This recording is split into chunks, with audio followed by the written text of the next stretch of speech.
Alright everybody, here we are back for your second training exercise. This is going to be saved as your last name and then 1.2 here. And again, these parts mean nothing more than they're simple training exercises to help you get comfortable with how these basic things could be created and laid out. And so I'm looking at the design while I go. My students that have seen previous videos know we're in AutoCAD ISO, which stands for International Standard Organization, which is where you're going to see all the metric measurements in the world. But at that point, once you've set this up, you could either just hit open and it's going to do this, or you can just hit this plus button right here and it'll open new drawings for you. You can delete those things, add them from here, and then best practice, do a save as right away. Call it your last name, Bonk.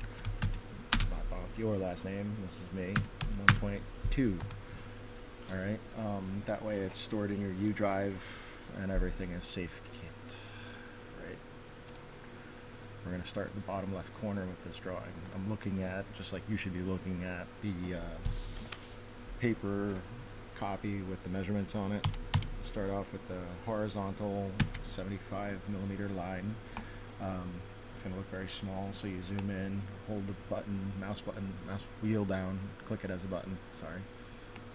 Zoom in, start going up at the angle of this X shape, and what you'll see is there's an angle there. You use the tab key to get over to it, so you're going to put your number in for your length first, 135, which is millimeters, tab, and then it's a 45-degree angle, and that's how you jump over TAB, that key. So once you understand that and then see how the angles work, we're going back down here at a 45-degree angle. It's 135 millimeters for all of these lines, and then you press the tab key, 45 here. This is all right, and you can see the angles now that you're starting to see this. It goes from 0 facing to the right and then going counterclockwise. This is how all angular measurements are done with protractors. It's going counterclockwise from to the right, 0 going up to 90 and back to 180. Really, it would complete all the way down. Now it's a smarter way that the program works. It updates and it changes it always deals with 180 degrees, but really it would be a circle back to 360 degrees, going counterclockwise. Alright, so that's where you can see and understand that when you're looking at these numbers that are going on here, what's actually happening. So you go 75, again with these, it even says polar, and then it shows 90 degrees. It's called polar tracking. That is controlled by turning this button right on here, which gives you some default snap settings to make your life easier. What you're seeing, that's just a little bit more detail about what's going on there. So again, this is now going to be 90 plus 45, which is 135 degrees. Is going to be this angle. When you see it, then it starts to make sense. This is 135 again, tab, 135 also for your angle, and that'll lock that in. And then this is going to be a 45. Remember, pressing the mouse wheel down and clicking on it doesn't affect anything that you're doing when you're drawing. So you can just type in 135 this way, press tab, 45. And then it goes up 75, over 75,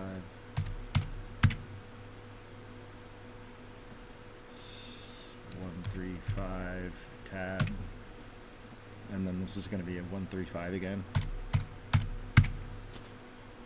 Back up this way, tab, 45 for this, wait. Oh, that's another 135 for that angle setting. 75, 75,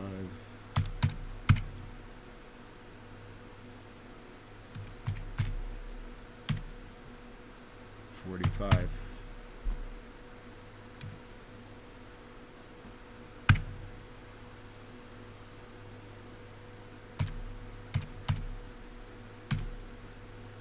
This is 135 again for your angle, and then close it out. So Down the road, I will be showing you that anything that's symmetric, we did this actually the hard way. I could have drawn a line and we can mirror anything to make it symmetric, either left to right, top to bottom. We'll talk about that down the road here. The next measurements are just two circles. I'm going to use diameters for all of them because it's just going to be easier. Center diameter. If I go to this point here and this point here, or any of those points, and go to the middle, it'll get the exact intersection. Click, drag. The first diameter is going to be 120. So it actually tells you a radius of 60. I just put in the diameter measurement so you can use the diameter one over and over again. And this point will come up, and then you can just drag a circle and type in 80, enter.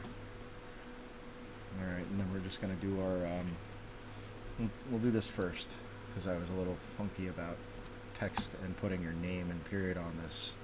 If you drag a text box, it's going to bring up an editing menu. I want you to change the menu number here where it says 2.5 to 10. Hit enter. It's going to look really big down here, but it's going to then shrink back down to the right size when you're done. So it's going to be period, or actually, I'm sorry, last name,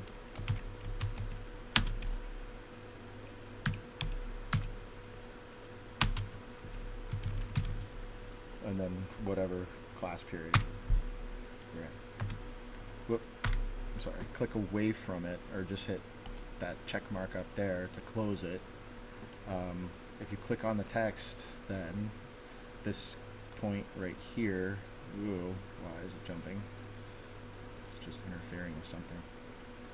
Just put it in a kind of centered up, nice place. When you click away, actually just hit the escape key is the easiest way. But anytime you click on text, you can, it's not always the easiest thing to move around. Actually, the best way to do it is to zoom in really closely. That can be a little bit tricky, but then if you zoom in a little bit closely, you won't get that jerky action majority of the time. And if you need to change what it says, a quick double click will bring back the text so you can change it if you need to.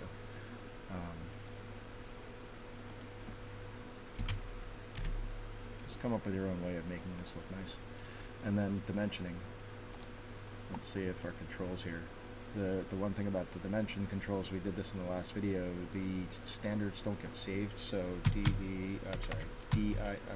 oh my gosh, I have to hit escape and look that there's nothing on the command line before I start to bring up any menu control, and it's DIMSTY. Brings up this menu, modify, change the symbols and arrow size here to 10, change the text size to 10, change the text alignment to horizontal. That'll always look better.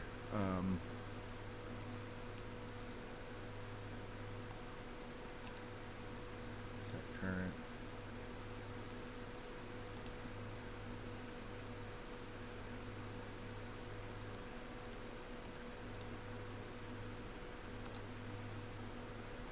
This is also something that I'm going to toy around with. I'm just going to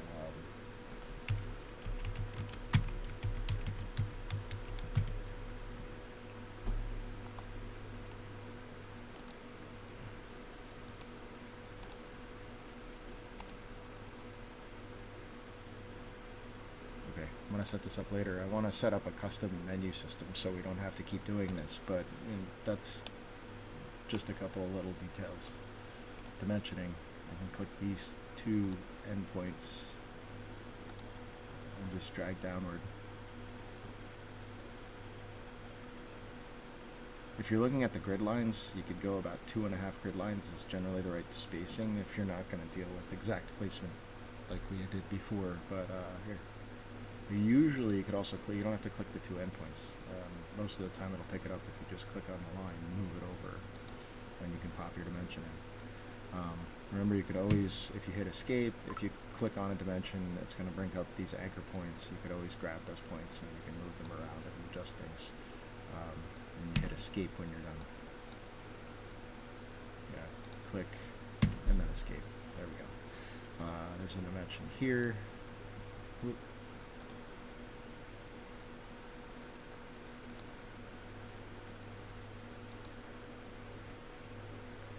Dimensions on these circles. What you could do is go one in one direction, the other one in opposite, and align the measurements across the top here to make it look nice.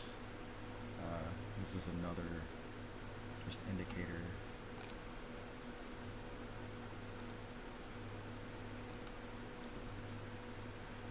And then the angles. You click the two adjacent lines and it'll bring in an angular measurement. It changes the style from here to when it has enough room, it'll move the arrows inside. That looks a lot nicer, so I leave it that way when I do this. And I click here and there again, and just move out until it changes the control of where you see it. And that's how I finished that one up. You're done after you hit save one more time, and again, specifically my students and anybody working on portfolios, you want to use the Windows Shift S at this point to grab a screenshot and place this in either your slide portfolio or Google Sites. Thanks for coming. I'll talk to you soon.